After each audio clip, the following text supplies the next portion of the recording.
اور جو مجرم ہے جس نے جرم کیا ہے، جس نے اس ماں بہن بیٹی کو اغوا کر کے رکھا 4 گھنٹے، اس کے ساتھ بدتمیزی کرتا رہا، اس کے شراب پیتا رہا، وہ جرم نہیں ہے۔ ایک پولیس افیسر جو حاضر ڈیوٹی پہ شراب پیتا ہے، اس پہ کیا دفعات لگتی ہیں؟ ایک حاضر سروس جو ایک کسی کو یرغمال بناتا ہے، اس پہ کیا دفعات لگتی ہیں؟ اس پہ آپ کی زبانیں نہیں ہلی، اس پہ آپ کی زبانوں پہ تالے لگے ہوئے تھے۔ اور اس کے بعد جو تیسرا کردار ہے وہ اس پورے خاندان کا ہے، جو برادری ہے، جو خاندان ہے، جو سیاسی ٹولہ ہے، جو سیاسی جماعتیں ہیں، ان کا بھیانک کردار ہے کہ انہوں نے اس پہ نے بھی جرم کیا ہے، برادریوں سے نکل آئیں، یہ اب وقت ختم ہو گیا ہے۔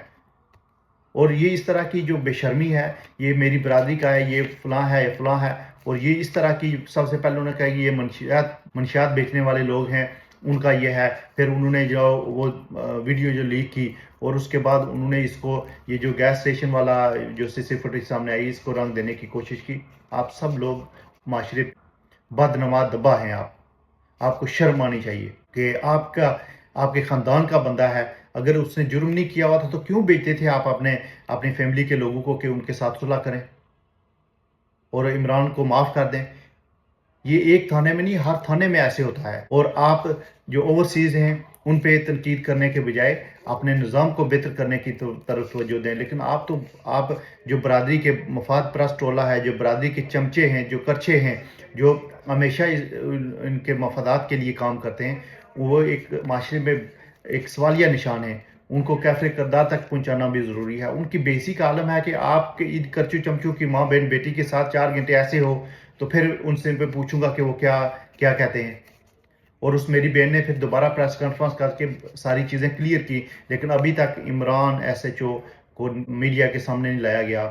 جب اور کوئی ملزم پکڑتے ہیں تو اس کی سب چیزیں کھول کے 1 گھنٹے میں لگا کے دیتے ہیں، اور یہ بڑے بڑے جتنے بھی نام نہاد صحافی ہیں یہ اس پہ جناب SHO کو مبارکباد پیش کرتے ہیں۔ اور آج اس بیٹی کے ساتھ کون کون کھڑا ہے، یہی دیکھنے والی بات ہے، کون حق کے ساتھ کھڑا ہے اور کون جھوٹ کے ساتھ کھڑا ہے۔ ان تمام کرداروں کو بے نقاب ہونا چاہیے۔ ان برادری ازم کے چکروں سے نکل آئیں، کیونکہ یہ برادری ازم کر کے آپ کسی مجرم کو ایسے نہیں بچا سکتے، اور ہم اوورسیز انشاءاللہ اس کا قبر تک پیچھا کریں گے۔ یہ چوتھا بھیانک کردار ہے وہ حکمران طبقے کا ہے، اس پہ پراپر انویسٹیگیشن ہونی چاہیے۔ حکمرانوں میں سے بیسی کا یہ عالم ہے کہ ایک طرف جناب بڑے بڑے جو ڈویژن میرپور کے صدر ریاست ہیں، وزیر اعظم آزاد کشمیر ہیں، اس کے بعد جناب شیر کوٹلی ہیں، اس کے بعد جناب کون نہیں ہے۔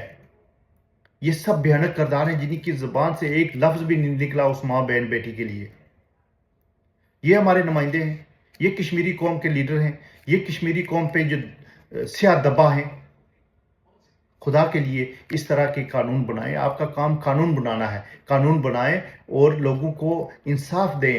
آج آپ کی بیٹی، آپ کی بہن کے ساتھ ایسا ہوگا تو پھر آپ کیا کریں گے؟ یہ آئے گا، یہ وقت ضرور آئے گا کہ آپ کی جو حکمران طبقہ ہے یہ سن لے کہ ان کی ماں بہن بیٹیوں کے ساتھ بھی ایسا ہے۔ یہ ان کی کوئی برادری نہیں ہوتی۔ یہ پہلے دن میں نے کہا تھا کہ یہ سب سے پہلے ہم نے کشمیر کو ان چوروں لٹیروں سے آزاد کرانا ہے۔ ان کی کوئی ماں بہن بیٹی نہیں ہے، ان کے سب وہ کسی کے ساتھ بھی کرتے ہیں اس طرح کا سلوک۔ حکمران طبقہ ہمارے لیے ایک شرمندگی کا باعث ہے کہ ان کی طرف سے کوئی مزاحمت نہیں آئے سوائے 1-2 لوگوں کے۔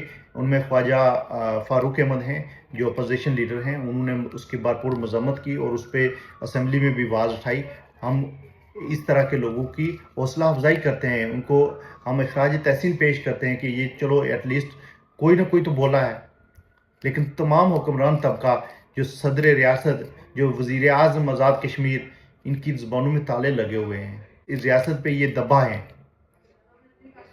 اور انویسٹیگیشن، یہ پولیس کا جو محکمہ ہے، ان کی انویسٹیگیشن یہ ابھی تک اس کو میڈیا کے سامنے نہیں لایا گیا، ابھی تک اس کے خلاف کوئی اس طرح کے چیزیں نہیں لائی گئی۔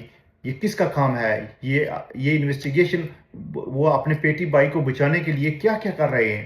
ہماری بہن جو فرخندہ رحمان ہے وہ گئی ہے اور وہاں پہ نشاندہی کیا کہ واقعی یہی پر گیس اسٹیشن تھا، اور اس نے پریس کانفرنس میں ذکر کیا ہے۔ پھر اس طرح کی چیزیں بیچ سے نکال کے ایک مجرم کو بچانا، یہ بڑی ظلم زیادتی ہے۔ یہ رمضان کا مہینہ ہے، اللہ تعالیٰ سے بھی ڈریں۔ اور یہ جو صحافی جو طرح طرح کی باتیں کرتے ہیں نا، یہ اللہ سے ڈریں، بہت سخت پکڑ ہوگی۔ اور یہ جو برادری کے کھرپینچ ہیں نا، ان کے لیے میرا اسپیشلی میسج ہے کہ جو بھی جرم کرے نا، اس مجرم کے ساتھ نہ ہو جائے، بلکہ اس مظلوم جس کے ساتھ ظلم ہوا نا اس کے ساتھ کھڑے ہوں. اللہ تعالیٰ بھی آپ کو اس کا اجر دے گا. لیکن مجرموں کے ساتھ کھڑے ہونے کا مطلب ہے کہ آپ جرم میں برابر کے شریک ہیں. میری آج یہ ریکویسٹ ہے ایک دفعہ پھر ریاست جموں و کشمیر کے تمام اداروں سے، اور اسپیشلی پولیس کا ادارہ، کہ ایماندار لوگوں کو اس کیس کی پراپر انویسٹیگیشن کریں اور اس میری بہن بیٹی کو انصاف کے لیے جو وہاں سے آئی ہے اس کو انصاف دیا جائے. اور بے شمار جو خواتین جن کے ساتھ ظلم و زیادتی ہوا ہے ان کی انویسٹیگیشن پراپر طریقے سے، اس طرح کے مجرموں کو کیفر کردار تک پہنچانا آپ کا فرض ہے. ایک عدالت یہاں پہ ہے اور ایک دوسری عدالت جو اللہ کا قانون ہے، اللہ کی عدالت ہے، اس میں بھی آپ نے پیش ہونا ہے. انصاف کے لیے اس مظلوم بہن کا ساتھ دیں، اس مجرم کو کیفر کردار تک پہنچانے میں اپنا کردار ادا کریں. Thank you so much.